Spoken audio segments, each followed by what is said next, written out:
दो चल के। और तुम वो ढोल वाले से बात कर लेना। हाँ मैं उसको लेकर आ रहा हूँ। अरे भाई तैयब भाई, क्या मकान बन रहा है आपका? ये बल्ली कहाँ जा रही है? अरे मकान नहीं बनने हजरत, इस बार ताजिया बनाया बहुत भारी करके, और इस साल ताजिए में बल्ली बांध के पूरे शहर में घुमाना है, इसलिए जरूरत पड़ रही थी। असल में तो सुन्नियत को तुम जैसे जाहिलों ने बदनाम करा है, ये गलत काम कर रहे हो। क्या ऐसी बातें कर रहे हो हजरत? ताजिया बनाना कहाँ से गलत है? तुम सिर्फ इतना है, अगर बना सकते हो तो इमाम हुसैन का हू बहू रोजा बनाकर एक जगह रख कर अदब कर सकते हो, बस इससे ज्यादा और कुछ नहीं। बाकी ये ढोल ताशे बजाना नाजायज है बिल्कुल। और हजरत ढोल बजाना नाजायज क्यों है? क्योंकि करबला के मैदान में यजीद ने ढोल ताशे बजाए थे। तू यजीद है क्या?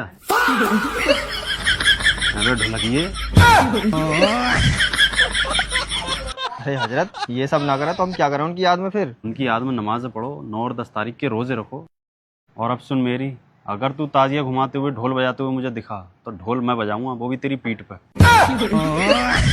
आई समझ गई?